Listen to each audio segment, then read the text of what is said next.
இல்ல. அதாவது மக்களுடைய பார்வையில விஜய் வந்து ஒரு பெரிய கூட்டத்த காமிச்ச உடனே, அது திமுகவ பாதிக்குமா? அப்படின்ற மாரியான ஒரு கேள்வி எழுப்புறாங்க. பட் எனக்கு தெரிஞ்ச வரையும் திமுகவ பாதிக்கிறதுக்கான வாய்ப்புகள் ரொம்ப ரொம்ப குறைவு. அது நேரடியா பாதிக்கிறது வந்து எடப்பாடிய தான் பாதிக்குது ஆக்சுவலா. எடப்பாடி நான் ஏற்கனவே ஒரு இடத்துல சொன்ன மாதிரி, எடப்பாடி 104 தொகுதிகள்ல போயிட்டு வந்து அலைஞ்சு திரிஞ்சு இப்ப கடந்த 2 மாசமா போயிட்டு இருக்காரு. அவருடைய அந்த 2 மாச உழைப்ப ஒரே கூட்டத்துல விஜய் அடிச்சுட்டாருன்னு தான் என்னோட அபிப்பிராயம். ஒரே கூட்டத்துல அடிச்சு போட்டார் விஜய். ஏன்னா, திமுகவை பொறுத்தமட்டும் அதை எதிர்த்து யார் நிக்கிறது தான் இங்க கேள்வி. திமுகவுக்கு எதிரி யார்? நான் தான் வந்து திமுகவுக்கு எதிரா இருக்கேன்னு விஜய் சொல்றார். இவர் வந்து ஏன் அந்த விஜய் சொல்ற விஷயத்த நம்ம கன்சிடர் பண்ண வேண்டிய அவசியம் வருது அப்படின்னா, அதிமுக கூட்டணி பலவீனமா இருக்கு.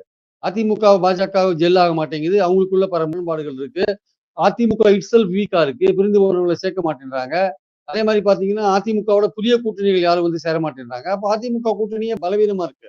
இப்ப அதிமுக கூட்டணி பலவீனமா இருப்பது, அந்த இருதுருவ அரசியல் திமுக, அதிமுக என்கிற இருதுருவ அரசியல்ல, அந்த அதிமுக என்ற இடத்துல வந்து தாவேகா உட்காருமா அப்படின்ற ஒரு கேள்விய வந்து அந்த கூட்டம் திருச்சி கூட்டம் எழுப்பிடுச்சு ஆக்சுவலா.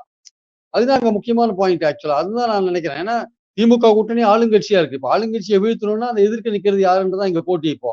அந்த போட்டியில வந்து யார் இருக்கான்னு பார்த்தீங்கன்னா, கடந்த காலத்த பார்க்கும்போது கருணாநிதி, ஜெயலலிதாலாம் இருந்தபோது ஆல்டர்னேட்டு இருதுருவ அரசியல்ல திமுக, அதிமுக. இப்போ வந்து இன்னொரு கட்சி வந்து தாவேகா வந்த உடனே அதுவும் பிரபலமான நடிகர், செல்வாக்கு மிக்க நடிகர் வந்த உடனே, அதிமுகவும் பலவீனமா அதோட கூட்டணியும் பெரிய ஜெல் ஆகாது இருக்கிற போது, நிச்சயமா வந்து நமக்கு ஒரு கேள்வி எழும்புது. அந்த